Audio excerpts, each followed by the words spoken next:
Hello Virgo, welcome po sa inyong reading. Ang reading na ito is for May 8 to May 10, no? So Virgo, para po sa patuloy na nagsusupport sa channel, maraming salamat po. Para po dun sa mga bago, don't forget to click the subscribe button, smash the like button, comment below kung kayo nakaka-resonate, hit that notification bell. At kung gusto niyo po ng dalawang reading po mula sa akin, meron po tayong international channel, Mabaylan TV. No? Kabilang channel po yun. Kung gusto niyo rin po sumali sa ating live sessions, you're very much welcome. No? Mabaylan TV.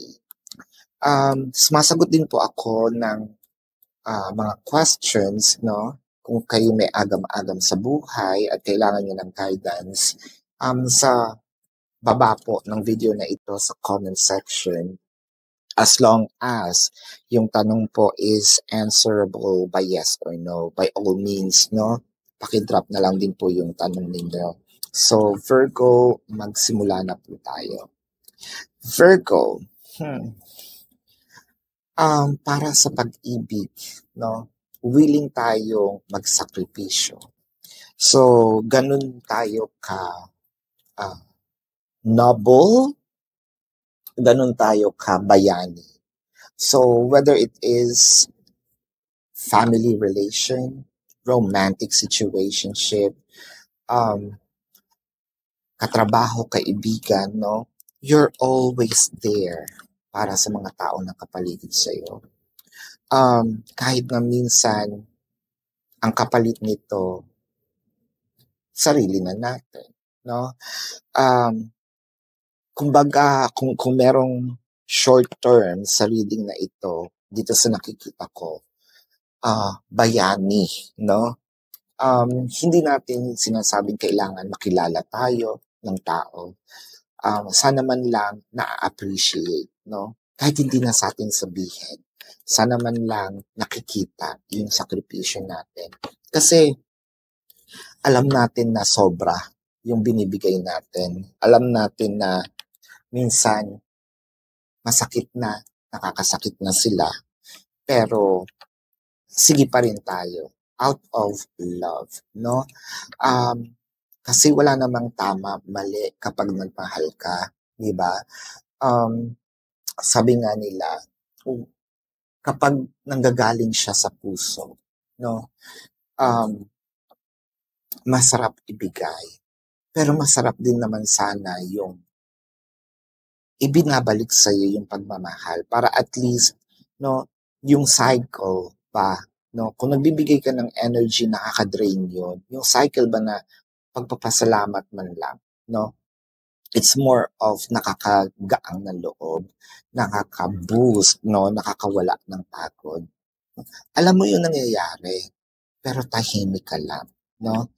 Ayoko sanang mag-joke na baka kapatid ka ni Mark, o ayan, nasabi ko na, natahimik lang, with the Queen of Pentacles, the Justice, and the Star, no?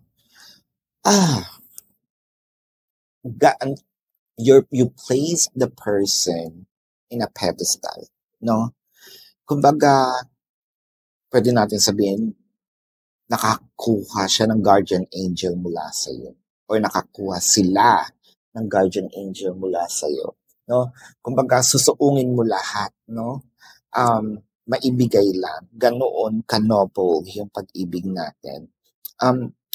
Nakikita ko dito parang sumobra naman, no? With the Justice, kailangan meron din tayong nakukuha, no? I think that you are also checking, gauging, no? Paano ito mangyayari. With the High Priestess, the Chariot, and the Tower. So parang na-stuck ka eh. Hindi ka pwedeng umalis sa sitwasyon na ito. For now, no? Although naiisip mo minsan, syempre, tao ka lang, napapagod ka din, di ba? Minsan dumadating dun sa part na, what if kaya umalis ako? What if kumawala ako? No? Paano na sila?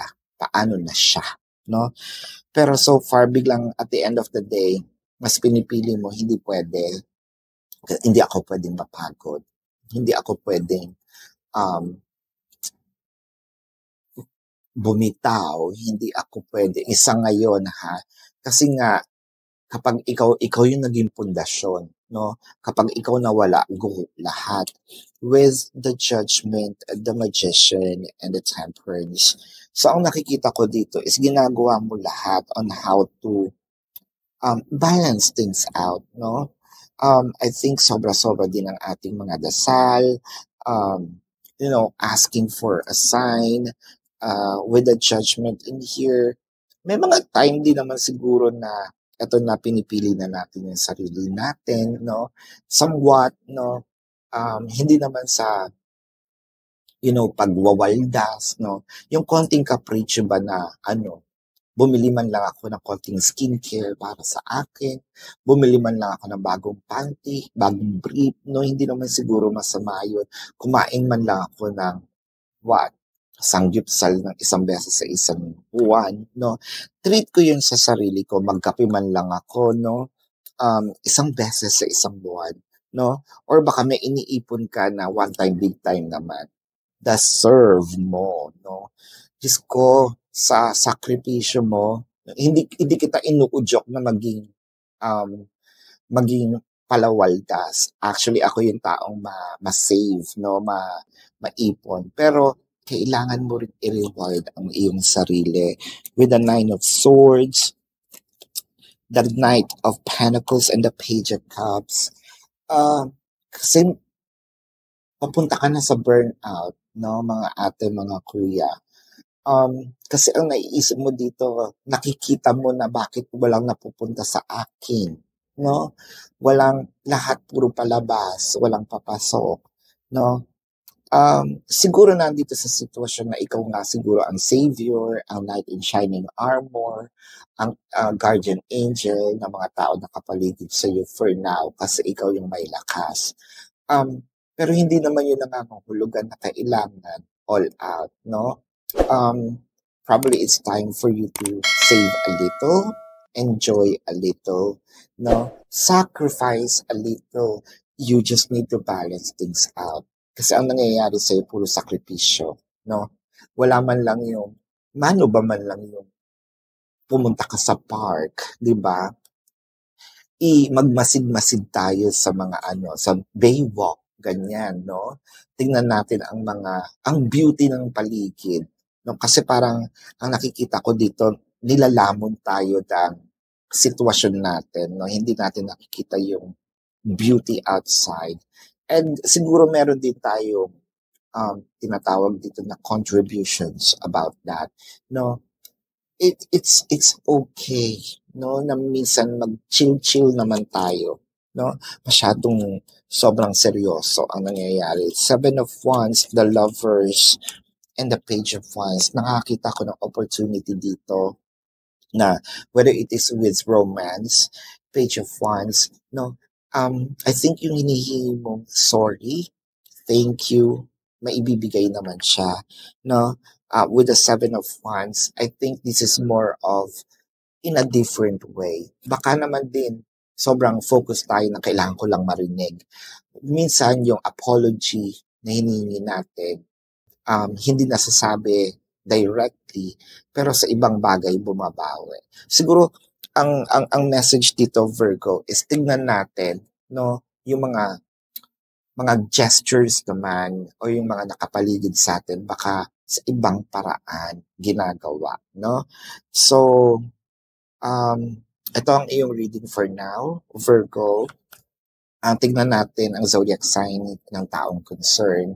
Pwedeng ito ay kanilang sun sign or meron silang ganitong placement, no, sa kanilang chart.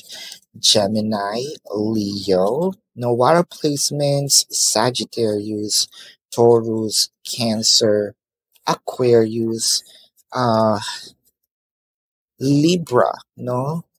Taurus, yan ang iyong reading for now, Virgo. Again, para po sa mga bago, don't forget to click the subscribe button, smash the like button, comment below kung kayo nakaka-resonate. Hit that notification bell kung meron kayong mga agam-agam comment nyo po sa comment section as long as it's answerable by yes or no. Maraming salamat po. Love and light. Namaste. See you po sa susunod na reading or join our live sessions. Goodbye.